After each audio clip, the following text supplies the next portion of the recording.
हरे कृष्ण। हरे कृष्णा प्रभु जी। तो आज हम भागवत का सेकंड पार्ट लेंगे। ओम अज्ञानातिमिरान्धस्य ज्ञानाञ्जनशलाकया चक्षुरुन्मीलितं येन तस्मै श्रीगुरवे नमः। हरे कृष्ण। तो लास्ट टाइम हमारा चर्चा हुआ था, तो माता जी ने बोला वो लास्ट टाइम का एक बार रिवीजन कर देंगे। तो जी हरे कृष्णा प्रभु जी। हाँ, लास्ट टाइम हमने पढ़ा था कि श्रीमद् भागवतम एक पुराण है जिसका श्रीमद् का अर्थ होता है सुंदर। हाँ, तो ये एक अपने आप में अमूल्य एक पुराण है और एक कथा है, यह गीत के रूप में होता है। और श्रीमद् भागवतम को जानने के लिए सबसे पहले हमें भक्ति योग चाहिए होता है। बिना भक्ति का हम लोग श्रीमद् भागवतम को नहीं जान सकते हैं। और साथ साथ उसके लिए एक रस होता है, जो श्रीमद् भागवतम में एक रस होता है जिसके रस का हम लोग अनुभव करते हैं और रस को मतलब पीते हैं, तभी समझ में आता है कि श्रीमद् भागवतम क्या है। श्रीमद् भागवतम हमें 3 चीजें सिखलाता है, 3 तरह से हमें शिक्षा देता है। श्रीमद् भागवतम, मैं वीडियो ऑन कर देती हूँ अपना। श्रीमद् भागवतम हमें 3 तरह से शिक्षा देता है। एक जो पुराण होता है वो राजा की तरह देता है, मतलब इंस्ट्रक्शन देता है कि कैसे क्या करना है। और जो वेद होता है वो राजा की तरह होता है, पुराण जो होता है वो मित्र की तरह होता है। लेकिन जो श्रीमद् भागवतम है वो इन सब के अलावा हमें एक प्रेमी की तरह शिक्षा देता है। कैसे प्रेमी आकर्षित करके अपनी बातों में रिझा के इधर उधर अच्छे से आकर्षित करके अपनी तरफ खींचता है, उसी तरह से श्रीमद् भागवतम हमें अपनी तरफ खींचते रहता है। और श्रीमद् भागवतम को समझने के लिए सबसे पहले क्या होता है, हमें भक्ति चाहिए। और भक्ति के लिए हमें क्या करना होता है, इन भौतिक चीजों से दूर होके हमें एक आध्यात्मिकता की तरफ जाना होता है। भौतिक चीजों को छोड़ के आध्यात्मिक चेतना बनाना होता है, अपनी चेतना आध्यात्मिक की तरफ, मतलब कृष्ण से जोड़ना होता है। भक्ति, तभी हमें भक्ति मिलेगा। और फिर उसके बाद आपने बताया था शायद कि श्रीमद् भागवतम में क्या क्या अलग अलग डिस्कशन होते हैं। स्कंद टोटल पहला आपने सिर्फ पहले सर्ग के बारे में भी बताया था कि पहले सर्ग में टोटल 19 अध्याय है। 1 से 3 का एक अध्याय है, 1 से 4 से लेके 7 तक है शायद, और फिर उसके बाद 8 से लेके 19 तक है। तो 1 से 3 के बीच में सूत गोस्वामी जो परीक्षित महाराज के यहाँ से भागवतम सुन के जाते हैं, तो निमिषारण्य वन में सनकादिक ऋषियों को वो सुनाते हैं। 1 से 3 तक में है। फिर 4 से 7 में है व्यास है, वो नारद मुनि, इन दोनों के बीच की वार्ता होती है, जिसमें नारद मुनि को जो व्यास है, नारद मुनि है, वो व्यास देव के गुरु है। तो ये सब बताते हैं उनको कि कैसे भागवतम की रचना करनी है। और फिर उसके बाद 8 से लेके शायद 19 तक राजा परीक्षित के ऊपर है पूरा, क्योंकि वो सुन रहे हैं, एक श्रोता है। और वो इस तरह के श्रोता है जिन्हें भौतिक चीजों से बिल्कुल वैराग्य हो गया है। वो कृष्ण की तरफ शुरू से ही, जन्म से ही वो कृष्ण, हरे कृष्ण थे, और उनका कुल परंपरा भी उसी तरह से जुड़ा हुआ था जैसे जो श्री कृष्ण से शुरू से जुड़े हुए थे। तो इसकी वजह से और इतने सारे चर्चा उनके श्रोता के ऊपर हुआ है। और फिर उसमें आपने ये बताया था कि कलयुग आने वाला है, तो कलयुग आने के क्या क्या लक्षण दिखाई देते हैं। जैसे युधिष्ठिर महाराज हैं जो बताते हैं कि कलयुग आ गया, उससे डर के, और जितने सारे पांडव थे सब हिमालय चले जाते हैं। पितामह अपना त्याग देते हैं, और धृतराष्ट्र भी चले जाता है, प्रस्थान कर जाते हैं। विदुर के समझाने से। तो ऐसे बहुत सारे लक्षण है जिसको कलयुग जैसे परीक्षित है वो बताते हैं कि क्या कलयुग के गुणों को उन्होंने देखा है, अनुभव भी किया परीक्षित महाराज ने, इसलिए उनको ज्यादा कलयुग के बारे में पता था। यही सब बताया थे प्रभु जी, और कुछ ठीक है, ज्यादातर तो बहुत अच्छा बताया। अच्छा अच्छा अच्छा। हम लोग ने सुना कि किस प्रकार से पहला स्कंद क्या बताता है कि किस प्रकार से क्या योग्यता होना चाहिए हमको भागवत समझने के लिए। तो ये पहला जो अध्याय है, जो पहला स्कंद है, हमारा योग्यता बताता है कि क्या योग्यता होना चाहिए। तो उसमें हमको समझाया कि दो मेन थीम है भागवतम का। पहला स्कंद में पहला चीज क्या है कि हमारा जो कलयुग का लक्षण बताया। क्यों कलयुग के बारे में बताया? ताकि हमको समझ में आएगा कि कलयुग में एकमात्र समाधान है, वो है भागवत। तो कलयुग का चीजों से बचने के लिए हमको एक ही उपाय है, वो भागवत है। इसलिए हमको समझना चाहिए कि कली का प्रभाव कितना है हमारे ऊपर। और कलो नास्तेव नास्तेव नास्तेव गतिरण्यते, क्योंकि कृष्णे सुदाम गते धर्म ज्ञानादि सह कलो नष्ट दृशामेशम। एक कलयुग में हमको बचाने के लिए एकमात्र है, वो भागवत है। तो भागवत भागवत में जो कहाँ? कृष्ण के चले जाने के बाद हाँ धर्म ने भागवतम का शरण ले लिया था, हाँ। इसकी वजह से। तो और दूसरा इम्पोर्टेंट उसमें समझना है कि हमने जो हमको जो जीवन में कली का प्रभाव से बचना है तो भागवत चाहिए। दूसरा है कि क्या योग्यता होना चाहिए। तो कलयुग का बारे में हमको बहुत सारा वर्णन होता है। पहले शुरू होता है, नैमिषारण्य ऋषि मुनि भी बैठे थे सिर्फ कलयुग का प्रभाव से बचने के लिए। 1000 साल का यज्ञ के लिए बैठ गए थे वो, हो नहीं रहा था, इसलिए वो सूत गोस्वामी बुला के बोलते क्या करना चाहिए अभी कलयुग में। तो दूसरा फिर विदुर भी समझाते हैं। उसके बाद युधिष्ठिर महाराज भी देखते हैं कली आया है, तो कली ने भी, तो परीक्षित महाराज ने भी देखा। तो कली का बहुत ही हमारे ऊपर प्रभावित है, इसलिए उसमें बचने के लिए हमको चाहिए कि हम भागवत सुने। और दूसरा है तो क्या योग्यता होना चाहिए श्रोता का और वक्ता का। तो जो बोलने वाला है और जो सुनने वाला है, दोनों का योग्यता के बारे में बताया। तो उसका योग्यता के लिए हमको पूरा पहले हमको बताया कि उनके बारे में चर्चा होता है, 3 चैप्टर होता है सिर्फ प्रश्नोत्तर में। और उसके बाद जब सुत गोस्वामी ने बोला भागवत आया कृष्ण जाने के बाद, तो पूछते भागवत कैसे आया? बोले व्यासदेव ने लिखा। क्यों लिखा व्यासदेव ने? तो व्यासदेव ने क्यों लिखा, कौन से परिस्थितियों में उन्होंने भागवत लिखा, वो समझाता है 4, 5, 7 अध्याय में। फिर 7 अध्याय के बाद फिर बोलते हैं अच्छा व्यासदेव ने लिखा। फिर क्या भागवत में क्या है? भागवत में परीक्षित महाराज और सुखदेव गोस्वामी के संवादन है। तो सुखदेव गोस्वामी कौन है? व्यासदेव के पुत्र हैं। परीक्षित कौन है?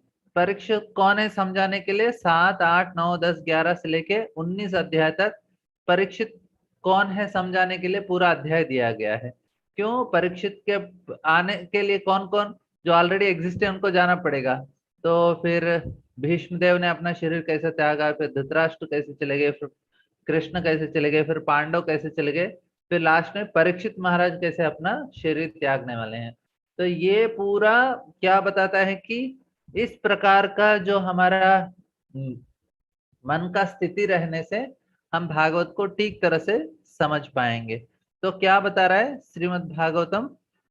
ये हमारा योग्यता बताता है। तो इसलिए इसमें पहला इंट्रोडक्शन है। फिर व्यासदेव ने इतने सारे ग्रंथ लिखने के बाद उनको कुछ मन का संतुष्ट नहीं हुआ, इसलिए उन्होंने भागवत लिखा है।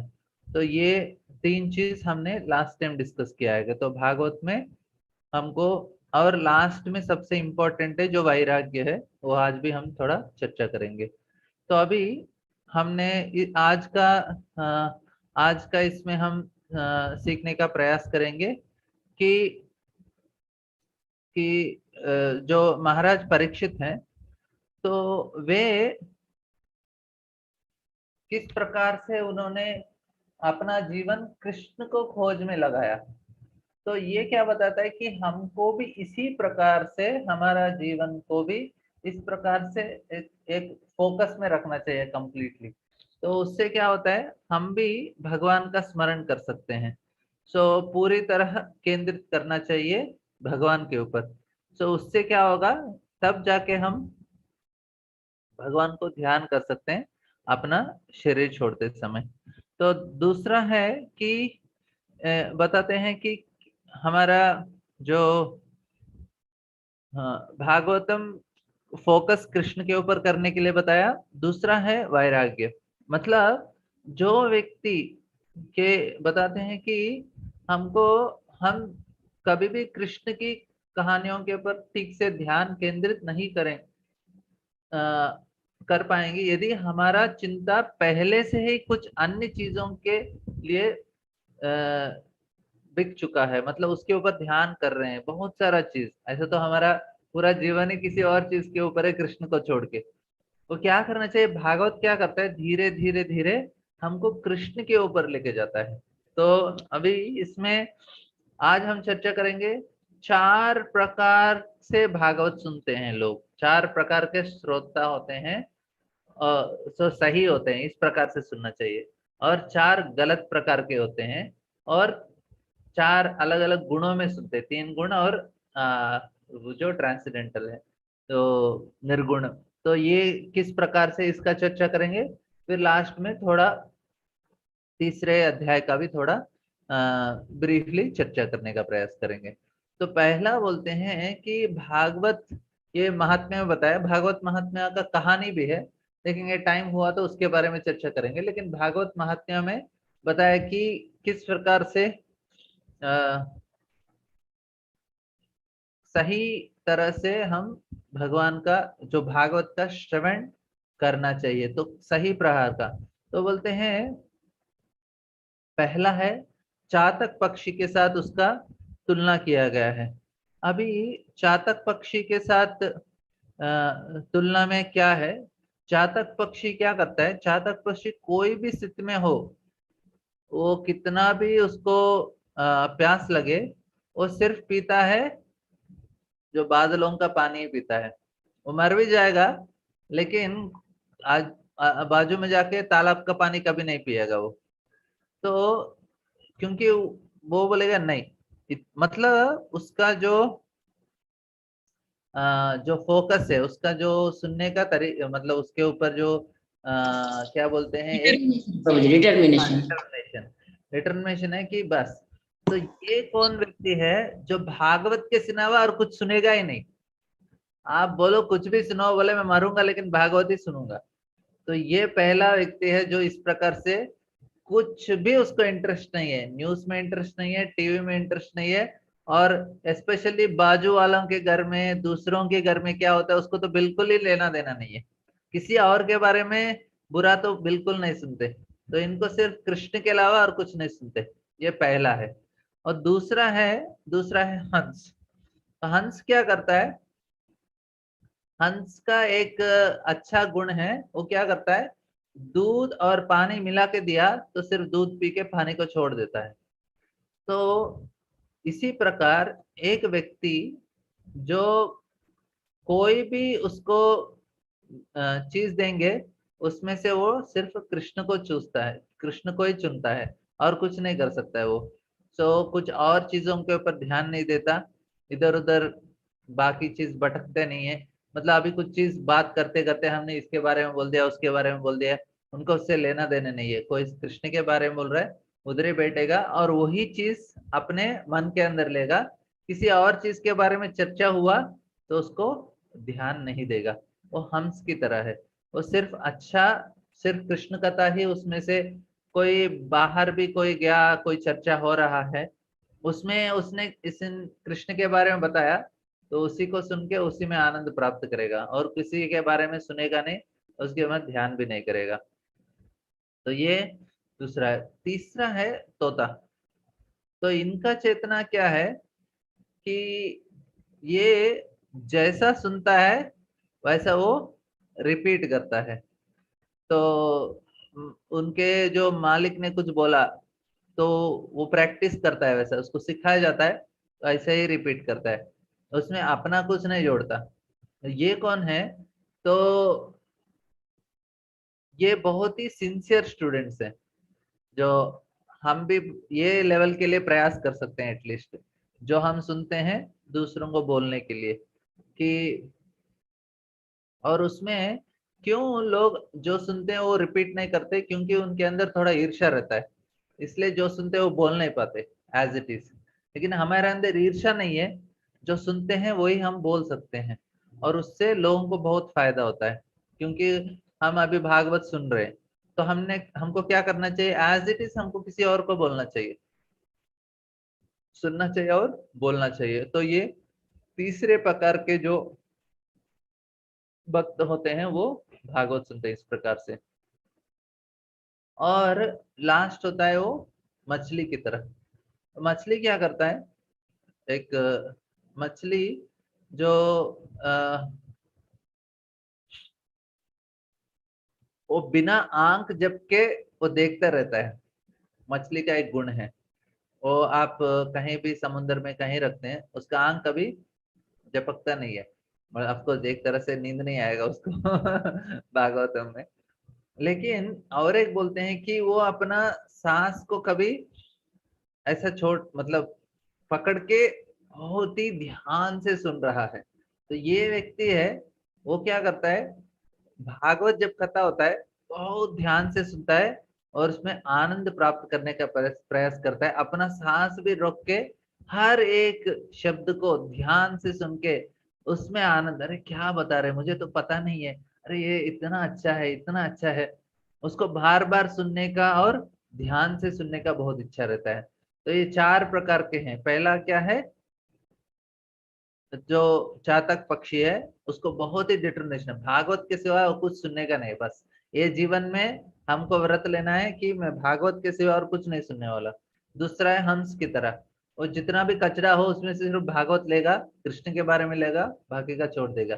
तीसरा है एक तोता, एज इट इज जैसा सुना वैसे ही बोलेगा, और कुछ उसमें जोड़ना निकालना नहीं करेगा, क्योंकि उसके हृदय में कुछ ईर्ष्या नहीं है। और चौथा है जो एक मछली की तरह बहुत ध्यान से उसमें आनंद प्राप्त करने का, बहुत ही ध्यान से सुनता है बिना आंख झपके भी। तो इस प्रकार से तो भागवत बोलते हैं कि, तो इस प्रकार से फ्रोजन मतलब ऐसा आइस, ठंडी में ऐसे बर्फ में किसी को रख दिया तो हिलेगा नहीं, ऐसे अटक जाता है, तो उसी प्रकार से बोलते हैं कि भागवत सुनते हैं इस प्रकार से। तो ये हो गए हमारे चार प्रकार के सही श्रोता। अभी देखेंगे चार प्रकार के अनुचित। तो ये होता है, पहला है, बोलते हैं कि ये व्यक्ति एक भेड़िया जैसा है। अभी भेड़िया क्या होता है, अभी कुछ देखेंगे, कुछ हिरण आए थे और अच्छा से किसी कोई अच्छा से फ्लूट बजा रहा है, तो हिरण उधर आ जाते हैं सुनने के लिए और ध्यान से सुनने लगते हैं। लेकिन सडनली उधर एक भेड़िया आता है और जोर से चिल्लाने लगता है ऊ करके, तो उसका आवाज सुन के क्या होता है, उधर से हिरण भाग जाते हैं। तो ये जो सुनने वाले हैं भेड़िया की तरह, वो लोग क्या होता है, अच्छे से भागवत कथा चल रहा है, लेकिन उनको सुनने में कुछ रुचि नहीं है। उनको क्या है, उनको सिर्फ प्रश्न पूछना है, और प्रश्न किस लिए पूछना है कि ये व्यक्ति कितना जानता है, और उसमें दोष जो भागवत कथा कर रहा है उसके अंदर दोष देखना है, और उसके अंदर से वो दोष देखना चाहते हैं। दूसरा है और जानना चाहते हैं ये व्यक्ति कितना जानता है, जानकारी कितना है। मतलब वो क्लास शुरू होने से पहले अपना प्रश्न तैयार करके रखते हैं, टेस्ट करने के लिए जो बोल रहे हैं भागवत। तो ये क्या करते हैं, जब कुछ मौका मिला तुरंत प्रश्न पूछते हैं, लेकिन जो साधारण जो भक्त हैं जो सुन रहे हैं उनका मन विचलित हो जाता है इनके प्रश्नों की वजह से, क्योंकि वो भेड़िया की तरह जोर जोर से चिल्लाते हैं और सारे लोगों को डिस्टर्ब करते हैं। तो इस प्रकार से सुनने वाले कुछ लोग होते हैं, वो गलत तरीका है। और दूसरा है एक अ, किसका तुलना किया गया है, एक पंछी की। बरुंडा पक्षा, हाँ, बुरुंडा का पक्षी। हाँ, ये पक्षी जो जंगल में रहता है, और कहाँ रहता है, हिमालय में साधुओं के साथ रहता है, लेकिन काम अपना करता है। दिखाने के लिए वो साधुओं के साथ रहता है, और दूसरा है वो सुनता है लेकिन किसी और को बोलने के लिए, खुद अप्लाई करने के लिए नहीं होता है, ये दिखावा के लिए साधुओं के साथ है। तो उसी प्रकार हम भी सुनते हैं, लेकिन सुनते हैं हम सिर्फ उसको बोलने के लिए किसी और को। हाँ, अभी क्लास में किसी ने कुछ बोल दिया, तो कोई लेक्चर में बोल रहा है तो उनको लगा हाँ ये सही बात है, ये ना, ये जो मेरा आंटी है इसके लिए बता रहे, इसको जाके बोलना चाहिए, देखो आपके बारे में ऐसा बोला है, आप ऐसे माया में हैं, उनको बताता हूँ। अरे ये पॉइंट जो बोला है ना, ये मेरे नो हस्बैंड के लिए, ये मेरे पत्नी के लिए, ये मेरे बेटे के लिए, ऐसा सभी के लिए लगता है, लेकिन उनके लिए कुछ नहीं लगता उसमें। वो सिर्फ सुनते हैं दूसरों को बताने के लिए कि आप गलत हैं और ऐसा करना चाहिए। तो और तीसरा है, इसमें गलत तरीके से सुनने का एक बैल है। और बैल में क्या प्रॉब्लम है कि बैल कुछ भी उसको दिया वो खाता रहता है। अच्छा घास दिया, सूखा घास दिया, उसके फेस में कुछ एक्सप्रेशन चेंज नहीं होता है, ऐसे ही खाता रहेगा। जूस भी हो, कुछ भी हो, उसको अच्छा मिला नहीं मिला, कुछ टेस्ट का उसको फर्क नहीं पड़ता। तो उसी प्रकार जो सुनने वाले हैं, उनको बिना डिस्क्रिमिनेशन के किसी से भी सुन रहे हैं, अरे कथा हो रहा है, चलो उधर भागवत सप्ताह हो रहा है, उधर भागवत सप्ताह हो रहा है, इधर हो रहा है, इधर हो रहा है, अरे कौन कर रहे हैं, क्यों कर रहे हैं, इसके बारे में कुछ नहीं बोल रहे हैं, हो रहा है ना, चलो जाओ बैठो। और वो सिनेमा का स्टोरी बोल रहा है या ये बोल रहा है वो बोल रहा है, उसको कुछ फर्क नहीं पड़ता। बोल रहे हाँ बोल रहे हैं, कुछ तो बोल रहा है, सुनना चाहिए। मतलब ये क्या है, उनमें उसके अंदर कुछ भी ऐसा डिस्क्रिमिनेशन है, विचक्षणा नहीं है कि सही है गलत है, क्या बोल रहा है क्या नहीं बोल रहा है, कुछ भी है, चल रहा है चल रहा है, अच्छा है सुन लेंगे। तो इस प्रकार से जो सुन रहा है वो बैल के समान है। और लास्ट में है, ये ऊंट है। ऊंट क्या करता है, ऊंट का जो प्रॉब्लम क्या है, वो खा कांटों को खाता है। और कांटों को जब ऊंट खाता है तो उसके मुंह के अंदर छाले आ जाते हैं और खून निकलने लगता है। और उससे वो खून पी रहा है, खुद का खून पी रहा है, उसको बहुत स्वादिष्ट लगता है। अरे मैं कांटों को चबा रहा हूँ और खून आ रहा है, लेकिन उसको लगता है कुछ तो वेराइटी टेस्ट आ रहा है, तो खुद अपना जो खून को चूसते चूसते उसको अच्छा लगने लगता है। तो मतलब उसको कितना नुकसान हो रहा है समझ में नहीं आता है। उसी प्रकार कुछ लोग भागवत कथा में आते हैं, बैठते हैं, लेकिन अच्छे से बैठे रहते हैं, उनको थोड़ा बहुत विश्वास है करके लगता भी है, लेकिन उनका मन में क्या चल रहा है, कब घर के जाके मैं थोड़ा टीवी देख लूंगा, थोड़ा न्यूज में क्या हो रहा है, क्या सीरियल हो रहा है, इनका मन इसी में है, तो कांटों को चबा रहे हैं। हालांकि भागवत में है, लेकिन फिर जाके कांटों को भी खा लेते हैं खुद से। तो उससे उनको बहुत तकलीफ होता है, लेकिन समझ में नहीं आता कि मैं भागवत भी सुन रहा हूँ और कांटों को भी खा रहा हूँ। तो हमारा परिस्थिति बहुत बार इस प्रकार से होता है, हम भागवत सुनते हैं, लेकिन बाकी के टाइम पे हमको लगता है थोड़ा बहुत कांटा भी जरूरत है ना जीवन में, ऐसे सिर्फ भागवत ही कैसे सुनेंगे, थोड़ा बहुत इनके उनके बारे में भी थोड़ा चर्चा कर लिया, हालांकि वो कांटा है हमारे लिए नुकसान है, लेकिन हमको लगता है थोड़ा वेराइटी भी चाहिए और टेस्ट भी चाहिए, तो इस प्रकार से हमको नुकसान हो जाता है। तो इस प्रकार से हमको बताया कि चार प्रकार का जो अनुचित और उचित श्रोता है। तो हमको समझना चाहिए कि हम कौन से कैटेगरी में, हमको 100% पता है कि हम फर्स्ट 4 कैटेगरी में इतना नहीं, लेकिन एटलीस्ट सेकंड में से थोड़ा ऊपर उठने का प्रयास करना चाहिए हमको भागवत में इस प्रकार से। तो ये स्कंद पुराण में बताया गया है। तो अभी भागवत को जो सुनते हैं वो सत्वगुण, रजोगुण, तमोगुण और निर्गुण, चारों गुणों में भी सुन सकते हैं। मतलब हम जब भागवत सुनते हैं हमको समझना चाहिए कि मैं सत्वगुण में भागवत सुन रहा हूँ, रजोगुण में सुन रहा हूँ या तमोगुण में सुन रहा हूँ, निर्गुण में सुन रहा हूँ, ये भी समझना चाहिए। उसके ऊपर से हमको उसका जो फल भी वो भी मिलता है। जो हम लोग जब तमोगुण का पहले चर्चा करेंगे, तमोगुण का क्या होता है, हाँ रजोगुण का, रजोगुण का क्या होता है, भागवत जो सप्ताह होता है तो 1000 लोग आ जाते हैं, उसमें हम लोग भी आ सकते हैं, तो उसमें लोग 7 दिन में भागवत का पूरा एक फर्स्ट से लास्ट तक चर्चा हो जाता है। तो इसमें क्या होता है कि लोगों को पूरी तरह से भागवत का जो जो सही अंडरस्टैंडिंग वो मिलता नहीं है। सिर्फ उनको लगता है ठीक है हमने भागवत पढ़ लिया, हमको समझ गया कुछ तो, और हमारा पुण्य काम हो गया, तो थोड़ा बहुत मनोरंजन भी हो जाता है, क्योंकि वो अच्छे गाना गाने वाले रहते हैं, म्यूजिक रहता है, कुछ लोग नाचते हैं, आंखों से आंसू भी आ जाता है। तो इससे ये क्या है, रजोगुण में सुनने का है। और बहुत सारे लोग मनोरंजन के लिए भागवत में जाते हैं, और जब भागवत का कहीं किसी का कथा होता है, टीवी में भी आता है, उनको लगता है कि जो कथाकार हैं वो थोड़ा मनोरंजन भी करना चाहिए, थोड़ा अच्छा कहानी बोलना चाहिए, थोड़ा बहुत ऐसा जोक भी देना चाहिए और ऐसा। तो उनको लगता है कि थोड़ा मनोरंजन किया तो उनको लगता है हाँ अच्छा है, ये मजा आ गया, तो आज के आनंद की जय। तो उनको उनका आनंद ही इम्पोर्टेंट है, भगवान के बारे में कितना समझा वो ज्यादा उनको फर्क नहीं पड़ता। तो ये भागवत का ही कथा हो रहा है, लेकिन कौन से गुण में हो रहा है, रजोगुण में हो रहा है। तो हम भी इधर उधर दौड़ के भागवत कथा में जा रहे हैं, तो हमको समझना चाहिए हमारा रजोगुण का श्रवण हो रहा है। और तमोगुण का श्रवण क्या होता है, सो आलसीपन ज्यादा होता है इससे। ये क्या है, भागवत सुनते हैं लेकिन क्या चल रहा है भागवत में उसके ऊपर ध्यान नहीं देते। ठीक है, भागवत तो पढ़ा ही चल रहा है, कभी कभी बुक ले लेते हैं लोग, इतने सारे 18 पुस्तक हैं और 12 स्कंद हैं, तो इतना सारा पुस्तक है, श्लोक चल रहा है, तात्पर्य चल रहा है, पढ़ो पढ़ो पढ़ो, और 2-3 साल तक पढ़ते रहते हैं, लेकिन क्या हो रहा है समझ में नहीं आता है। हालांकि उनको विश्वास है भागवतम में ऊपर, सुन रहे हैं, लेकिन अभी पूछेंगे 6 महीने के बाद क्या हुआ भागवत में, अब पढ़ रहे हैं क्या चल रहा है, बोले पढ़ तो रहा हूँ लेकिन पता नहीं क्या है। फिर उनको सही तरह से समझ में नहीं आता है। अभी देखिए हम क्या कर रहे हैं, अभी पूरा एक तरह से ओवरऑल समझने का प्रयास करें भागवत क्या बताना चाहता है कैसे।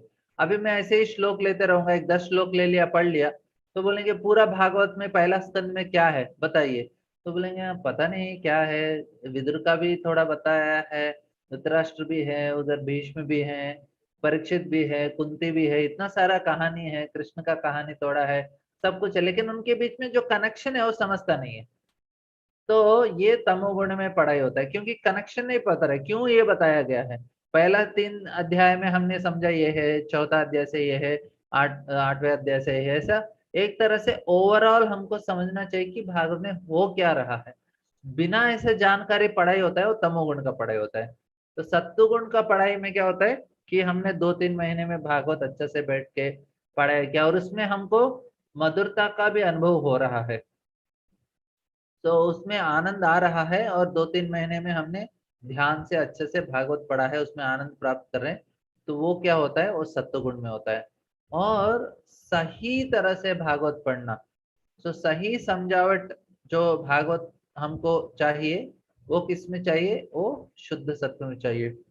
तो ये कैसे होता है, हर समय सुनने के लिए हमारा इच्छा होना चाहिए, कौन बता रहा है उससे हमको ज्यादा मतलब कितने लोग हैं क्लास में वो इम्पोर्टेंट नहीं है, हर समय सुनने का इच्छा होना चाहिए, और हमको हमारे हृदय के अंदर भक्ति होना चाहिए ये भागवत के प्रति। सो और लास्ट वाला है कि हमारे लिए बहुत ही महत्वपूर्ण चीज है ये भागवत सुनना।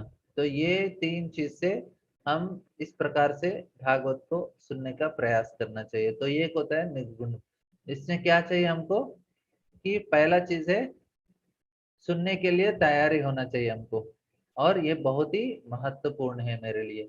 तो ये जब हमारे हृदय के अंदर इस भावना से हम भागवत सुनते हैं, इसलिए हमने पहला हमारा डिस्कशन किस प्रकार से हो रहा है, भागवत का हम गुणगान सुन रहे, ताकि हमको लगेगा कि अरे कलयुग का प्रभाव है, मैं भी कली के प्रभाव से मेरा जीवन भी नाश हो सकता है, तो इसलिए मुझे भागवत का शरण लेना चाहिए। और भागवत का शरण लेने के लिए मुझे परीक्षित महाराज के गुणों के लिए मुझे समझना चाहिए, ताकि मैं भी भागवत का इस प्रकार से शरण ले सकता हूँ।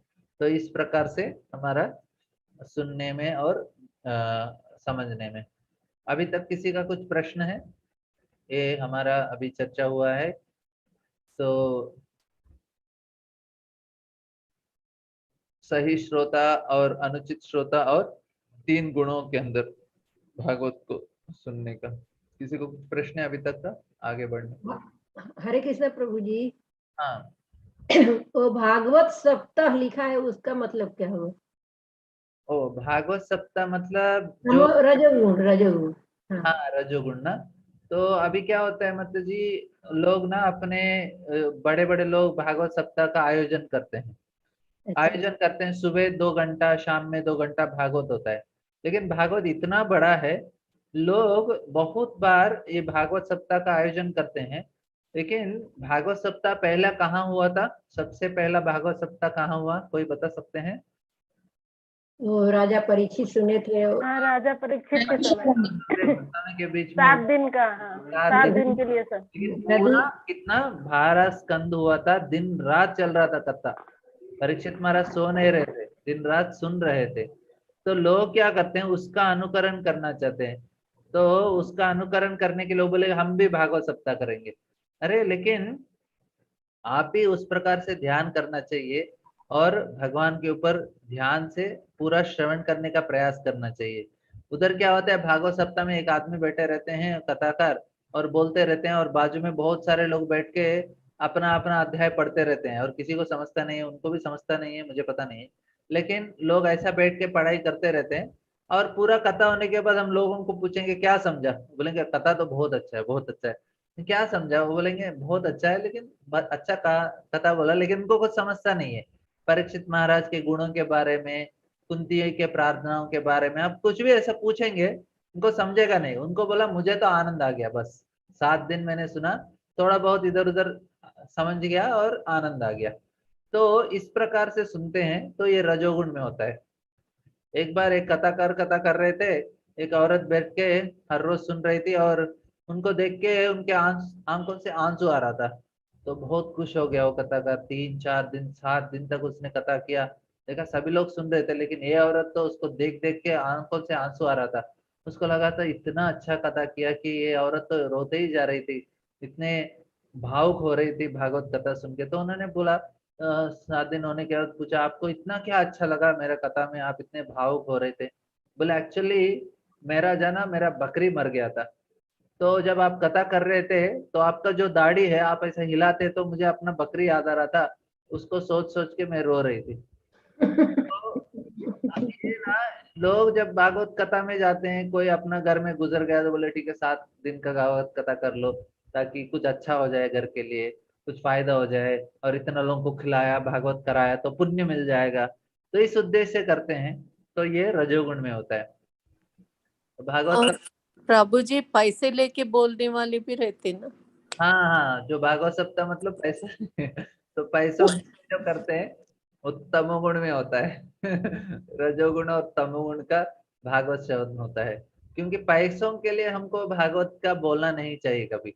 हम पैसे के लिए बोल रहे हैं तो गलत हो रहा है उधर। क्योंकि हम भगवान का प्रसन्नता के लिए होना चाहिए भागवत, पैसों के लिए क्यों होना चाहिए? 2 लाख दिया तो भागवत सप्ताह, 7 लाख का भागवत सप्ताह। तो अलग अलग स्पीकर अलग अलग पैसा लेते हैं, बड़ा लोग को बुलाए तो जरा ज्यादा देना पड़ता है। लेकिन ये भागवत, ये इस प्रकार से भागवत सुनने वाले को फायदा नहीं है, और बोलने वाले को बिल्कुल फायदा नहीं है, क्योंकि वो पैसा लेके कर रहा है। तो भागवत के नाम पे पैसा कमा रहा है, तो गलत चीज हो रहा है। तो इससे किसी का फायदा नहीं होता है हमको। इसलिए हमको किससे सुनना चाहिए? जिनको भगवान में जो उनको आनंद आ रहा है भगवान के बारे में बोलने के लिए, तो उनसे सुनना चाहिए। उनको कुछ लेने देने नहीं, उनको सिर्फ कथा करना है, और सिर्फ उनको भगवान में आनंद है, भगवान का कथा में आनंद है, तो हम उनसे सुनते हैं तो हमको भी वही आनंद प्राप्त होगा। अभी मैं कथा कर रहा हूँ, लेकिन मेरे मन में क्या चल रहा है, कितना पैसा मिलेगा, कितना पैसा मिलेगा, कितना पैसा, ऐसा सोचिए मैं कथा कर रहा हूँ। सुनने वालों को क्या होगा, सुनने के बाद उसको भी लगेगा पैसा पैसा ही आएगा, कृष्ण कहाँ आएगा? क्योंकि वो बातों में क्या आ रहा है, कृष्ण नहीं आ रहा है उनके। हालांकि बाहर से कृष्ण आ रहा है, लेकिन अंदर से पैसा आ रहा है। तो हमारा चेतना अच्छा होना चाहिए। इसलिए हम, जो व्यक्ति का चेतना अच्छा है, वो कथा करने से हमारे अंदर भी उनका जो भक्ति है हमारे मन के अंदर भी प्रवेश करता है, इस प्रकार से। ठीक है मतलब। प्रभु जी हरे कृष्णा। हरे कृष्णा। प्रभु जी एक बार इंद्रवेली में भी ऐसे ही हुआ। हाँ वो राजस्थान से कि गुजरात से किधर से तो भी आए, वो भी हाँ, कुछ भागवतम नहीं बोले, पर बहुत लोग आए वो सप्ताह में। तो लोगों हाँ, को उनको वो ने क्या कुछ भी नहीं बोल रहे थे, कुछ उनका लेक्चर नहीं। मुझे इस्कॉन ही याद आ गया कुछ लेक्चर नहीं बोल रहे थे, कुछ भी नहीं, खाली ऐसे ही ताली बजाओ ऐसे ही कुछ लेक्चर नहीं बोलना, कुछ भी नहीं। मुझे इतना ये लगा, मैं सोची ये इस्कॉन के अलावा कोई अच्छा नहीं बोल सकता ऐसा। वो उसको इतना पैसा दे रहे प्रभु जी, एक एक तो 5 लाख रुपीस ऐसा दिए। तो क्योंकि लोगों को भी थोड़ा मनोरंजन चाहिए ना, और लोगों को थोड़ा एंटरटेनमेंट चाहिए, अच्छा गाना वाला चाहिए, अच्छा जोक बोलने वाला चाहिए। तो उनको भागवत नहीं चाहिए, और जिसका नाम ज्यादा है उसको बुला लेते हैं।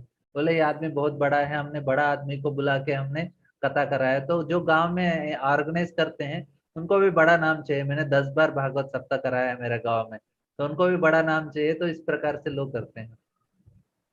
फिर प्रभु जी वो बोलने वाले ऐसा क्यों करते? पैसे के लिए। पैसे के लिए करते हैं। ठीक है प्रभु जी। ठीक है, हाँ, कह रहे। तो हम लोग आगे बढ़ेंगे। तो ये आज का अध्याय थोड़ा बड़ा है, लेकिन ज्यादा नहीं कर सकेंगे, थोड़ा बहुत करने का प्रयास करेंगे। तो तीसरा अध्याय एक्चुअली जो फर्स्ट सेकंड चैप्टर है उसका तो जो समराइज हम लोग नेक्स्ट क्लास में करेंगे, जो हमारा गुरुवार को होगा। उसमें मैं पहला और दूसरा अध्याय का फिर से एक बार संक्षिप्त में आपको समझा देता हूँ, क्योंकि आज तीसरा अध्याय के बारे में इसमें आया। लेकिन पहला जो अध्याय है उसमें शौनकाद ऋषि 6 प्रश्न पूछते हैं। तो 6 कौन कौन से प्रश्न हैं वो जानने का प्रयास करेंगे, और कुछ जो तात्पर्य प्रभुपाद ने दिया उसको भी समझने का प्रयास करेंगे। पूरा नहीं करेंगे, क्योंकि हमको एक बार ओवरव्यू होने के बाद, मतलब पूरा आपको भागवत में क्या चल रहा है पहले से लेके लास्ट तक, उसके बाद हम लोग एक एक अध्याय को फिर से बहुत ही विस्तार से समझने का प्रयास करेंगे। क्योंकि अभी एक बार आपको आइडिया आ गया कि भागवत में क्या है, नहीं तो हमको नहीं तो क्या होगा, हमारा पढ़ाई कौन सा गुण में होगा, कहाँ क्या हो रहा है पता नहीं चला, तो क्या कौन सा गुण है? रजोगुण, तमोगुण। तमोगुण, हाँ तमोगुण। करना चाहिए हमको, सत्वगुण में करना चाहिए। क्या करेंगे, पहले हमारा किसमें क्या चल रहा है, कौन सा में क्या क्या है, वो हम लोग पहले अच्छे से जानकारी प्राप्त करेंगे। एटलीस्ट आपको अभी आइडिया आ गया कि पहला स्कंद भागवत में क्या हो रहा है। एटलीस्ट थोड़ा तो आप समझ गए कि क्या बताना चाहता है पहला स्कंद भागवत, भागवत कैसे आया और क्या योग्यता है, और कली का प्रभाव से बचना है, 3 चीज। फिर हमने दूसरा अभी आज का इसमें क्या सुना कि कौन कौन से व्यक्ति गलत तरीके से सुनने का, सही तरह से सुनने का, तमोगुण, रजोगुण, सत्वगुण और निर्गुण का भागवत कैसे होता है, इसका हमने समझा है। तो आगे हम लोग हर एक चैप्टर का बहुत ही संक्षिप्त में करेंगे, ताकि एटलीस्ट आइडिया आ जाएगा। ठीक है, मैं बता देता हूँ। पहला अध्याय में 6 प्रश्न पूछते हैं, और 6 प्रश्न का समाधान, पहला 2 प्रश्नों का समाधान दूसरे अध्याय में होता है। 3, 4, 5, 6, 7, 6 चारों का प्रश्न तीसरे अध्याय में करते हैं। तो दूसरा अध्याय बहुत ही महत्वपूर्ण है, ये उसको बाद में हम डिटेल में करना चाहिए। तो मैं इसलिए थर्ड चैप्टर में आ जाता हूँ, क्योंकि थर्ड तो तीसरा जो अध्याय है ये पूरा भागवत का सारे जो लीलाओं का, भगवान का अवतार है उसका एक ट्रेलर है। सिनेमा आने से पहले हमको एक ट्रेलर दिखाया जाता है कि कौन कौन सा ऐसा अच्छा अच्छा सीन लेके उसको दिखा देते हैं। इधर हमको 22 लीलाओं के बारे में भगवान का वर्णन किया गया है। तो सारे लीलाओं का एक एक श्लोक में बता देते हैं सूत गोस्वामी। फिर यज्ञ एक अवतार को छोड़ के बाकी सारे अवतारों को बहुत ही विस्तार से समझाते हैं बाकी पूरे स्कंदों में। तो ये हमारा जो तीसरा अध्याय है। तो इसलिए 3, 4, 5, 6 सारे प्रश्नों का समाधान है। तो ये हम लोग थोड़ा तीसरा अध्याय का हम लोग आज स्टार्ट करेंगे, फिर नेक्स्ट टाइम मैं बता देता हूँ कि क्या क्या पूरा भागवत में क्या होने वाला है। हमारा तीसरा पहला स्कंद का तीसरा अध्याय में हम समझ सकते हैं। तो इधर एक बताते हैं कि ये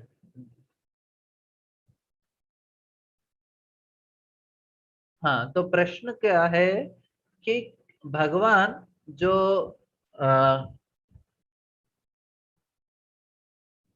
भवत्य एष सत्वेन लोकवै लोक लोकन्वै लोकभावनः लीलावतारान तो देवतिर्यन निर्दिशु, बोलते हैं the protector of all the worlds, जो सारे लोगों को जो रक्षा करने वाले हैं, तो आते हैं सत्वगुण के लिए।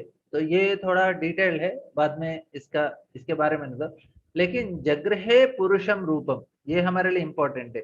बोलते हैं कि भगवान पुरुष रूप है ना, और क्या है कि अलग अलग लीलाओं में, अलग अलग रूपों में भगवान आते हैं। तो क्यों आते हैं, तो जस्ट ब्रीफली जितना हो सके उतना हम ट्राई करेंगे चर्चा करने के लिए 22 लीलाओं के बारे में। तो पहला है क्षीरोदक्षाय विष्णु। क्षीरोदक्षाय विष्णु मतलब जो विष्णु हमारे सृष्टि का निर्माण करते हैं उनके रूप में। और उसमें पहला है कृष्ण जी, वो जो 6 प्रश्न के बारे में एक बार बाद में डिटेल में जाएंगे, क्योंकि ये आपको याद भी नहीं रहेगा, मैं अभी बोलूंगा तो 6 प्रश्न। हाँ, वो 6 प्रश्न बहुत ही इम्पोर्टेंट है ना प्रभु जी। बहुत इंपॉर्टेंट है, लेकिन सिंपल प्रश्न है। पहला प्रश्न है, देखो चार शास्त्रों का जो सार हमको बता दीजिए। उसके बोलते हैं कि भगवान का लीला अवतार, गुण अवतार के बारे में बताइए। बाद में बोलते हैं कृष्ण का अवतरण क्यों हुआ है। तो ऐसा ही प्रश्न है। तो नेक्स्ट टाइम उसको लिख के मैं आपको दिखा देता हूँ ताकि आपको याद रहेगा। तो आज के लिए हम ठीक है, फिर हम लोग वो प्रश्न सुनने के बाद उसका आंसर सुनेंगे। आपको प्रश्न सुनने का इच्छा है तो अभी तक के लिए कुछ और प्रश्न है आप लोग के लिए? तो हम लीला, क्योंकि कौन कौन से लीला है, सारे लीलाओं का विस्तार से वर्णन किया गया है। वर्णन नहीं करेंगे, धीरे जाएंगे। और फिर फर्स्ट सेकंड नेक्स्ट गुरुवार को हमारा जब सेक्शन होगा, उसमें पहला और दूसरा अध्याय बहुत ही संक्षिप्त में बता देता हूँ, फिर हम आगे बढ़ेंगे दूसरे अध्ययन के लिए। ठीक है, किसी को कुछ प्रश्न है अभी तक के लिए? प्रभु जी एक बार वो चारों गुणों में जो भागवत श्रोता सुनते हैं ना, वो एक बार रिवाइज करिए ना। हाँ हाँ ठीक है। एक सत्वगुण, जो तमोगुण है वो क्या है, हम लोग सुनते सुनते सालों सालों सुनते हैं, लेकिन भागवत में क्या हो रहा है पता नहीं चलता है। कभी हमारे मंदिर में कैसे होता है, हर रोज एक एक श्लोक होता है और 18,000 श्लोक है। हर रोज एक श्लोक सुनते सुनते क्या होता है, बहुत साल बीत जाता है और 3-4 स्कंद हो जाते हैं। पूछें क्या हो रहा है, तो लोगों को समझ में नहीं आता क्या हो रहा है, क्योंकि हर रोज एक एक श्लोक के ऊपर होता है। तो ओवरऑल एक अंडरस्टैंडिंग नहीं होता है। श्रद्धा है लेकिन अंडरस्टैंडिंग नहीं हो, तमोगुण में है। और रजोगुण में है, हमने सुना वो भागवत सप्ताह में होता है, वो रजोगुण में है। सत्वगुण में क्या है, हम लोग भागवत तो 2-3 महीने में अच्छे से सुनते हैं पूरा। अभी जो हमारा स्टाइल है वो सत्वगुण में सुनने का प्रयास कर रहे हैं हम लोग, एटलीस्ट क्या हो रहा है पता चल रहा है भागवतम में। और लास्ट है निर्गुण। निर्गुण में मतलब जिसमें हम, हमारे लिए बहुत ही तीव्र इच्छा है और हमको समझता है कि भागवत बहुत ही महत्वपूर्ण है, तो हमको सत्वगुण और निर्गुण में भागवत सुनना है, उसके ऊपर हमारा विश्वास होना चाहिए, इस प्रकार से। ठीक है, हरे कृष्ण। तो प्रतिभा माता जी, आप इसका नेक्स्ट टाइम आप इसका रिवीजन कर लीजिए। जी प्रभु जी, हरे कृष्ण। हरे कृष्णा प्रभु जी। कीर्तन करे प्रभु जी। हाँ, मुझे और एक क्लास है माता जी 7 बजे, तो मुझे जाना है। ठीक है, 7 बज गया क्या? अभी है 12 मिनट तक। हाँ, मुझे थोड़ा तैयारी करना है।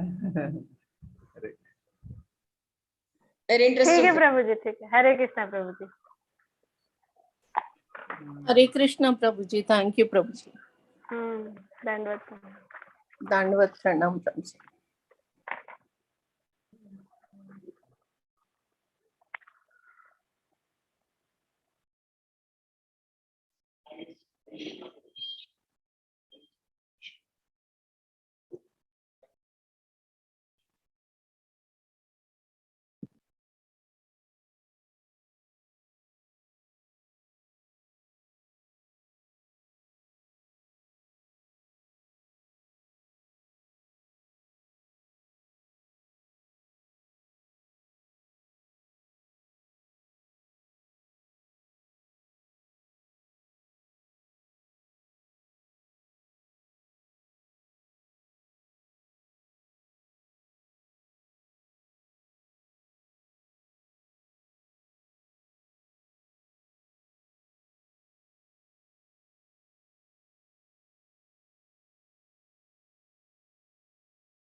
क्या इसको ले जाना है?